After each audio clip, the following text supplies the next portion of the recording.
Another big festival, of course, here on Racing TV next week with Punchestown getting underway on Tuesday. And I'm really glad to say that I'm joined on their line by the General Manager, Richie Galway. Richie, good morning. Morning, Nick. What are you most looking forward to next week? Lots of highlights through the week. Obviously, we're just delighted to be back racing. We lost last year's festival, very strange times, but like the rest of the world. We are behind closed doors, but listen, through the week, there's a number of highlights. All of those Cheltenham winners that, please God, come back and end up in Punchestown. Obviously, on Tuesday, it looks like Envoy and Monkfish taking each other on, which is a huge clash on the opening day. Really thrilled to have the UK horses, and particularly delighted to see Clondasover being supplemented to the Ladbrokes Gold Cup on Wednesday. So highlights throughout the week. It's going to be a fantastic week and can't wait to get started. Has that been quite a pleasant surprise to you, the addition of some of the UK-based horses, especially after all the sort of doom and gloom in this country after Cheltenham? We were worried.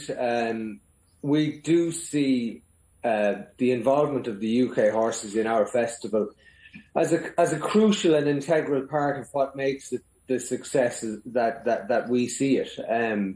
That I think that international or national competitive involvement, it's important for all sports. If you look at anything from Breeders' Cups to Ryder Cups to Six Nations to Nations Cups that the Skeletons would be involved in, that international competitive action is crucial. And we've been very lucky down through the years to have had fantastic support from UK trainers.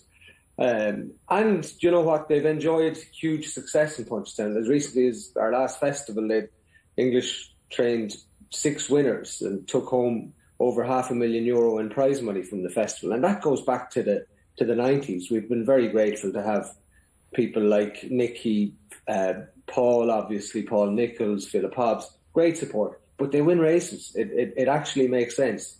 So after Cheltenham, sorry to drag it on, but we were a little concerned. And I know, obviously, that there is a review ongoing, but I'd hope that that's taken into account, that international and national competition is crucial to all our sports success and will benefit our industry in Ireland and the UK.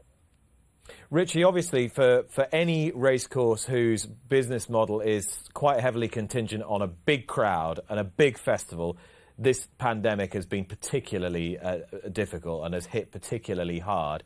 How is Punchestown surviving financially? With difficulty. It's been a very difficult time, particularly at Punchestown.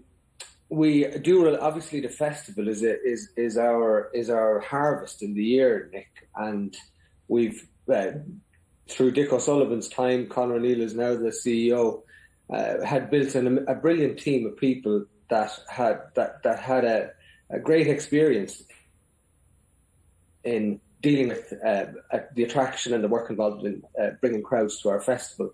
And we've suffered as a result of it.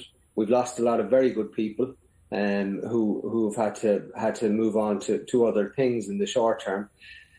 But lots, this pandemic has hit everybody, so we're very lucky that we're able to continue in business. We've run 21 race meetings since September, which is, I think it's about 7 more than we normally would in the winter, and that's kept us going. So it's with great credit to our track team headed by Sean Ryan that we've gotten through a tough winter on heavy ground most days. And, I think, please God, we still see the festival as sacrosanct, and our track it looks fantastic. And I think everybody's going to be pleased with what they see ground-wise when we get to Tuesday. Yeah, very much looking forward to it. Richie, before you go, that's a very fine collection of artwork over your right shoulder there. But there's definitely a theme. You might have to tell me a bit more. Running joke. The wife wanted hens, Nick, and that's what I got the wife instead of the animals that lay the eggs. But anyway, she won the battle in the long run. She got her hens as well. But yeah, that's an internal joke here in the house. Well, I'm glad I've explained it, and I know what we're going to send you for your for your next birthday. Yep, they're coming. We're going to find the nearest producer of the finest roosters, and they'll be on the way. The fox will be thrilled to hear it. Yeah, great man. Thank you very much, Richie. Thank you.